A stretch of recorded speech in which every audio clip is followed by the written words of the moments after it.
All right, sweet, we're live. All right, I'm going to introduce myself. My name is Jacob Simonis. I'm Marissa Modulin. All right, and then I'm Megan Riley. I'm Tim Williams. I'm Yuhong Wang.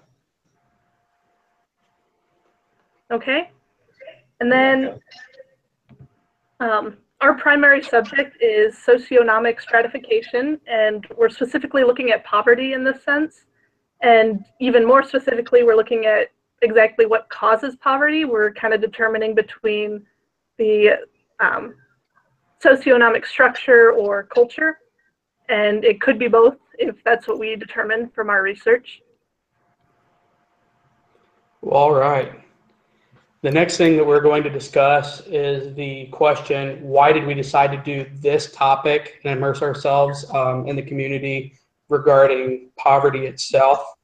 Well, first off, it was my idea, so I figured, well, I better talk about it.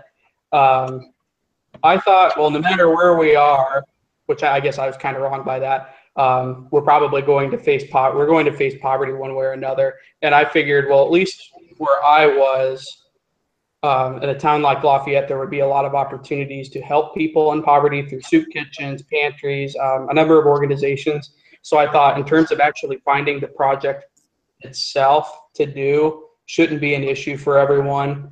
And then I figured it would also be an interesting topic to discuss as a group, because there are so many different things to talk about when looking at the concept of poverty and actually what the big issues are relating to it. Okay. We need to discuss cultural immersion, so everybody needs to talk about what we did, and then how do we apply what we've learned, and then the assumption that we had prior to the project. Okay. Marissa, if you want to go first. Then. Okay. So I've been working with food outreach in St. Louis, Missouri. They focus on people who have HIV, AIDS, and some forms of cancers.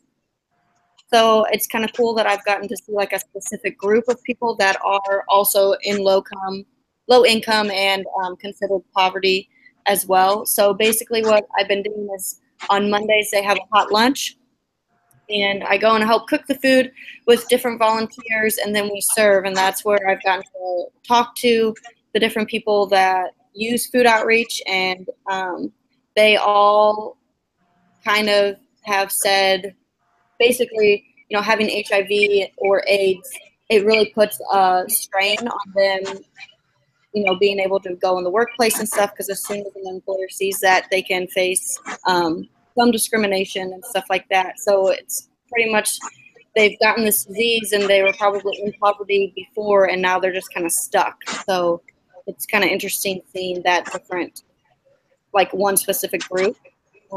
I've also been working with a thrift shop in my hometown, Waterloo.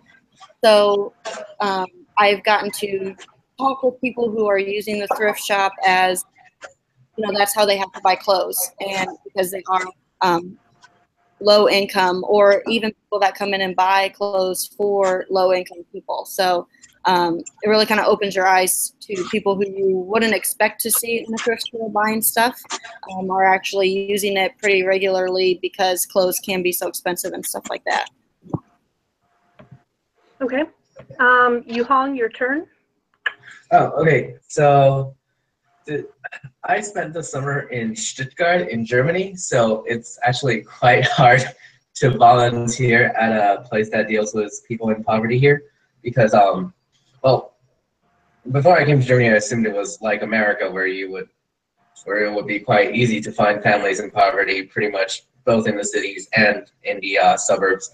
But here, especially in rural German villages, there's a very low level of poverty in general, and when there are volunteer opportunities, they're usually in the cities and they're usually involved with a church or with the International Red Cross Association, which ironically is not open during the summer.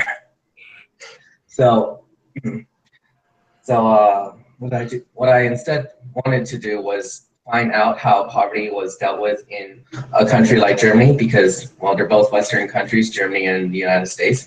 And I started with the assumption that they would be dealt with the same way, but we see a much higher prevalence of poverty in the United States than we do in Germany.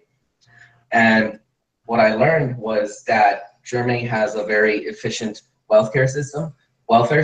In fact, second to Belgium, they have the highest welfare contributions in Europe. And what ends up happening is that a lot of the poor people are taken care of, but in recent years, there has been a surge in poverty, both due to immigration and due to I guess, international trade. The EU is not doing quite that well. In fact, it is the highest level of poverty in Germany since their unification of East and West Germany. And in the German culture, there's still a kind of social gap between the cultures of East Germany and West Germany. East Germany tends to be poorer, while West Germany tends to be more prosperous, with the exception of Berlin. So that's what I learned. Okay. And then Tim? All right, so what I did was I found a food pantry that was conveniently right down the street from where I'm living this summer. And what I did was I actually, people would come into the food pantry and get food, and I would help load it into their cars. So I'd get to talk to them, ask them how their day was, and, try to make them feel better about their situation, I guess. That's what we were told to do in the training. And one of the assumptions that I went into this with was, I guess, that, most of the people that were coming there would look poor, I guess. But there were a few cases where there'd be people that would drive up in like almost brand new cars, and that they'd have, like, I saw one lady with a good perch. So one thing that I thought of is maybe, in that case, it's more economic poverty, because maybe they just don't know how to manage their money well. So it makes, like, they get into purchases that they can't finance, and then they have to resort to coming to the food bank. So, and another another assumption that I had was that it would be mostly just single moms or with their kids coming in, but it was a lot of there are a lot of men there as well, and just husbands and wife, and there were even a few cases where it was a mother and daughter coming in to get their weekly food. So it kind of, I guess that works with the cultural aspect of it, in that, her mother was in poverty, and then, habits passed down through the generations, and so the daughter was also in poverty. But most people that were there were, overall, they were very grateful for the food that they were getting. And a lot of people were very talkative and loved to talk about their days, and it just seems like they like to, I guess just overall they were very grateful, and it was a nice experience to meet all these people from a community that I'm not used to. All right. Does that leave me next? Sure. Sweet. Could you pull up my slide, please? Yep. Awesome.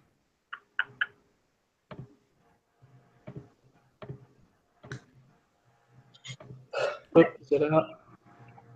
Okay, I see. I didn't see it at first. Okay, it popped up on your screen. Nobody else's. That threw me off. Okay. What I did for my cultural immersion activities is I worked at St. Anne's Church and Shrine. Back in the day, it used to be considered a food pantry, but then later on, they actually converted it into a soup kitchen, and it's incredible. The amount of food that they move through there is amazing. And they make soup every day for the people that come in. And then what did I actually do? I did a little bit of everything. I mainly helped in the front. What they did, like I said, because it was a food pantry, it's not the traditional soup kitchen where you think you see. I mean, you see a pot and then somebody. I mean, there are bowls and people pours it out. I've had that kind of experience before, but this is a window. And what we would do is we would actually prepare large bags that would supposedly feed 4 people. That's meant to feed 4 people per bag, and then we would prepare those at the window, and then we would hand them out to the people that would come up to the window. And then if you look on my slide, I have a letter that's popped up, and it's really hard to see. I thought it was easier to see before, but you can see that in some cases they help per month around 2,000 families or so, or that's pretty much how many bags they give out a month. I know when I went to help them, it seemed like in every morning we would hand out anywhere between 150 to 200 bags daily. So if you want to talk about impact, I'd say we have a substantial impact on that many people every day. What did I learn and how could I apply it? I want to talk about the assumption that I had before I get to that. The assumption that I had is that how would I put it? That you would see a lot of the same circumstances going in. I had a predetermined idea of what kind of people I would see going in, where you would see people that would obviously need the help and people that would obviously wouldn't, that were there to take advantage of the system. And granted, you do have both of those circumstances, especially in at a soup kitchen like that, because it's privatized. They don't have to ask anything. They don't want to ask your background when they give out the food to the people that need it. But I guess that's the big thing, is I assumed that there wouldn't be much diversity in the circumstances of who needed to be there. But then in actuality, that's something that I learned is it's dramatic how diverse everyone is that goes to that window. You really don't know what to expect when someone comes up to that window in terms of when they talk about their background, when they talk about their history. And talking to a lot of the volunteers is really interesting, because me sitting up at that window and talking to these people, I don't know a whole lot about them, and they don't really tell a lot about themselves. But then interviewing the people that are meeting at the window that have been there for a long time, the seasoned volunteers, they can give you an account of the stories that the people that go up to the window have given over an extended period of time. And it's really interesting seeing all of the different backgrounds. I have listed what I defined as structural circumstances and cultural circumstances. So these are just a few of the different general, how would I put it, general examples of the kind of people that we would see. A lot of the people that actually went there were war veterans, or they had PTSD. So I thought that was interesting. A lot of people, they said that during economic downturns, or if there was a company that would lay off a bunch of people, they would see their numbers increase from that. Accumulated responsibilities.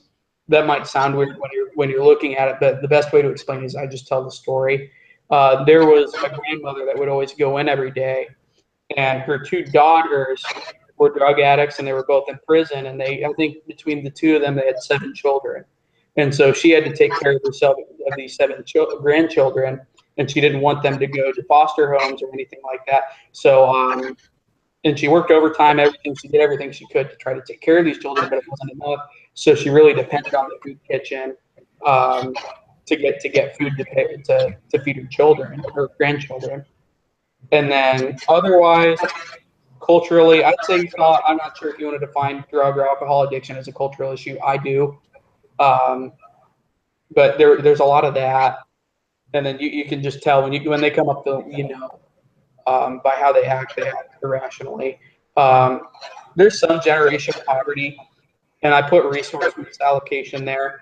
For example, there was a woman that came up, and she had her daughter with her, around 18, 19, close to our age, and she had tears in her eyes. She was proud. She was so proud, and she ended up getting her food, and she said, "I brought my daughter with me." And okay, that's nice, that's nice. And then she made it a point to say, my daughter's getting, I'm so proud of her because my daughter's getting an apartment. She's moving out on her own, and I'm taking her here to teach her how to shop. So at that point, that family in particular was dependent upon the soup kitchen for food, and they weren't expecting to ever pay for food. And that was interesting seeing that. So I guess I've talked about what I've learned. How would I apply it? It'll be interesting going in and writing the paper about this because going in, like I said, I had the preconceived idea that there were a lot of that there weren't that many options as to why people are in poverty. When the reality is there are a number of reasons, and then how you would tackle those reasons are very different. So applying what I'm learning, keeping that in mind, if for whatever reason we ever decide to look at a solution as to how to tackle poverty, is that's something to take into consideration. The fact that the circumstances can be so diverse. Okay. And then if we went through everybody with that, so everybody talked about the plan. I haven't done mine yet. Oh, my bad. So I worked with a organization called Family Promise of Greater Lafayette, and they're a transitional housing organization. So families who have just lost their houses, they can go in there and they have like programs for the adults to kind of get back on track. And my specific service learning was actually really cool. They let me go through this one mother on I forgot what it was called. It's like a housing plan, and there are specific dates of when to achieve miniature goals. And so they let me go through with that, and they let me go through and kind of talk to her about like what her situation was and how she planned to get back on track. And so like this house it's actually kind of cool because like it's a residential house. It doesn't look like a homeless shelter or anything like that. So it's kind of nice for the families to have a little bit of stability. I know going into this, I kind of figured that poverty was more cultural, just because like I grew up in a town where poverty wasn't very prevalent and I didn't know much about it. And so like after like doing all of this stuff, then I kind of realized that it actually is kind of more structural, just because the families who come into this organization have to be on a waiting list, and they need background checks, and they can't be on drugs or anything like that. So it kind of just made me realize that they're actually trying to get back on track and have a little bit more stability. So yeah, that was about it. And then for my cultural immersion, I just kind of talked to them and just kind of talked through their situations. Okay. I just wanted to add in that for the food pantry that I worked for, they also did a similar thing where they called them clients. The clients that came in, they actually they had a list of requirements that they have to pass to actually be able to come in. So they have to be eligible for it, much like what Megan said. Like you have to be trying to get back on track and like no drugs and no alcohol addiction and stuff like that. So yeah, I would add in that mine was the same way. They actually have like a pharmacy on site that they use, that Schnucks, which is like it's a grocery store in the St. Louis area, like a Kroger. And they actually are able to give them medication and stuff for HIV and AIDS, and it's the same thing. They have to fill out an application basically just to get the help, so that they know that they're not wasting their money, or I don't want to put it that way, but so that they know that their money is going to people who are really going to try to use it well, I guess. yeah. That's intriguing. And then my place is completely private. They're completely privately funded.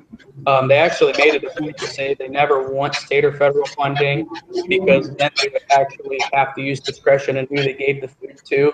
So it's really interesting. So they flat out said, we want private funding. That's all we want. so that they don't have to ask questions when they put food through the window. So Wait, I definitely. I'm confused. Are the places you guys work at, were they government owned or were they private places? The one that I worked at was private. I'm sure it got government funding, but most of the food came from grocery stores that would, I guess it's close to expiration or some. So they donated to the food bank, and then we would hand it out to all of the clients at mine. So is it possible for them to like reject clients? Yeah, at mine, I think it is. Well, you have to be within to live within a certain area, because it's supposed to be just for one county. But they do have a program where they'll take anyone for 1 week, and they'll give them all the resources they need to find a food bank or food pantry that they're eligible for, wherever they actually do live. So. Yeah, and then my organization, they actually had like a 2 or 3 month waiting list because there are only spots for 7 homeless families in all of Lafayette, and the Salvation Army just closed its doors, so now there's only 3. So there's a really long waiting list for families to get into programs like this. Yeah, mine was private. Like, I mean, I think we've had people that talking to the volunteers, people come from Chicago. So I mean, the only reason that they would deny anyone food is if you knew that people came together and it was only those 2, and unless they lied and said we have a family of 8 people, then you could say you only get 1 bag of food because it's supposed to be 4. Otherwise, the only reason we would ever deny anyone is if they were violent. There have been cases where people come up with guns or machetes, and as soon as that happens, and those kind of people go up to the window, they shut the window, shut it down, and call the police until they're gone, and then they open it back up. So yeah, 100% private. Okay. Should we go back on to the information synthesis section? Sweet, Yeah. sounds good to me. Yeah. We're I know definitely over the 15. Yeah, are we over? I think we're over time already. Yeah, I think we're over like 25 minutes right now. Nah, that'll be fine. The next question we have to talk about is how does our experience compare to what we've learned from the research articles our group has read? So like for my bibliography, the basic summary of it is they looked at structure and they looked at culture and they said, okay, which one is a bigger variable? And they were able to show through research, they said, okay, structure is a bigger variable. But then at the end of the paper, they kind of said, well, it's really hard to measure culture. So maybe we can find a way to measure culture better in the future. But for right now, they argued structure. What I've found is I agree with that. Structure is definitely a variable. In a lot of cases, structure has caused a lot of the cultural issues, at least initially. But then culture is also a very serious variable to take into consideration as well, at least through what I've seen through the volunteer work I've done. Yeah, I mean, I think from what we all have said, there's definitely like a big factor of culture. Like in my example, where it was the mother and the daughter who came in both to get their food for the week, and then I think someone's example about the mother bringing her daughter in, showing her how to shop. That can be a big factor. So I think maybe. Oh, sorry.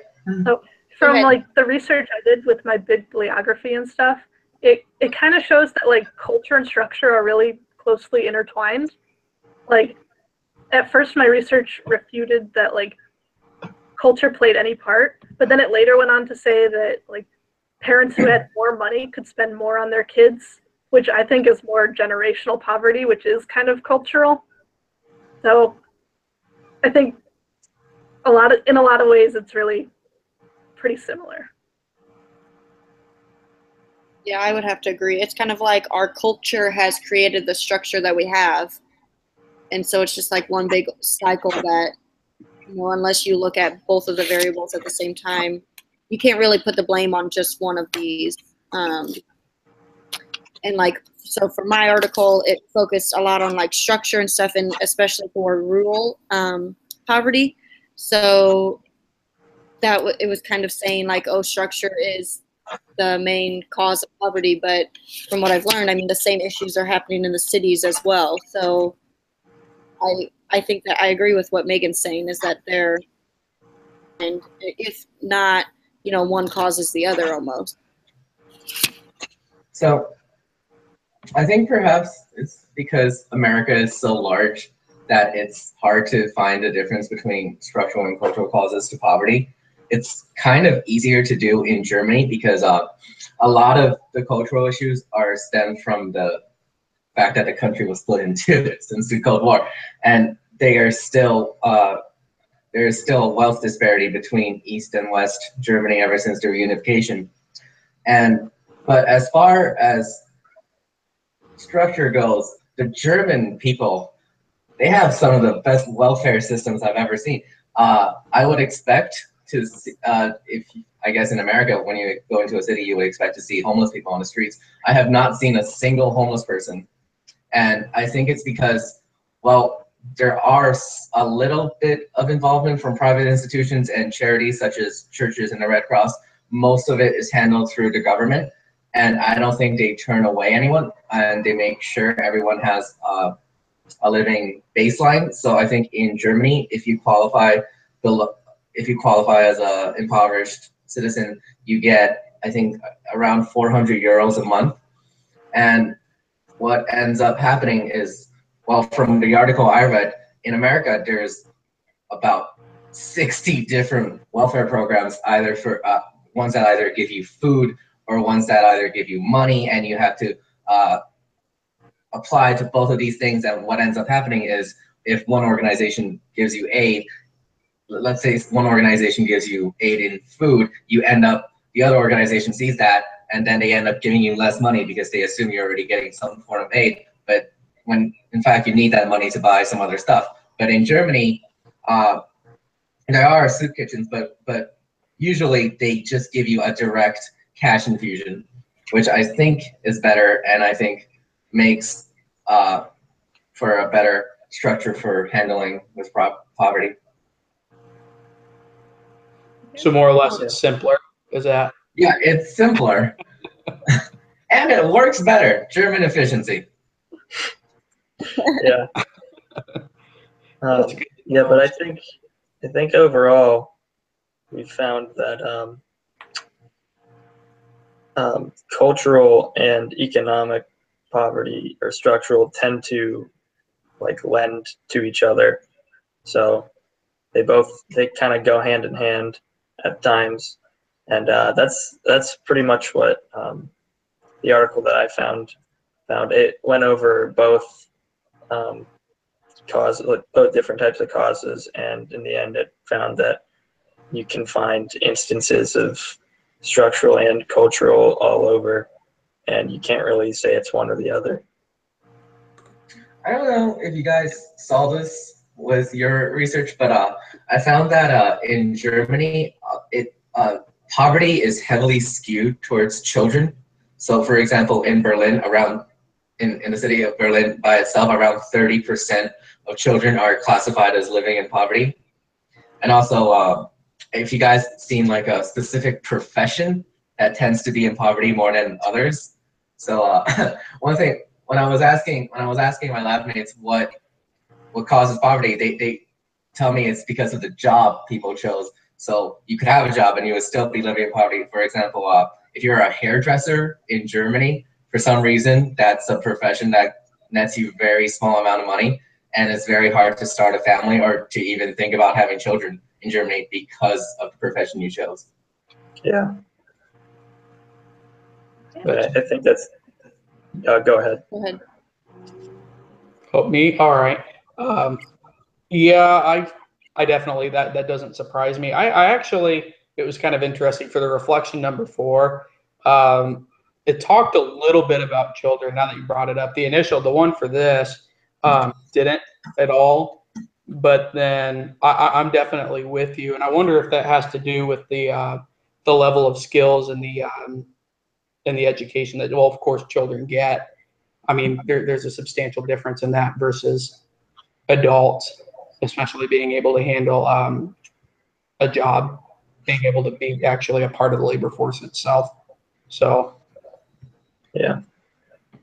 there's a point where children are not able to take care of themselves like adults. Is that the case for every child? No, but trend-wise, I would definitely argue that. So I could definitely see why children are going to be more apt to be in poverty than adults will. Definitely with you there.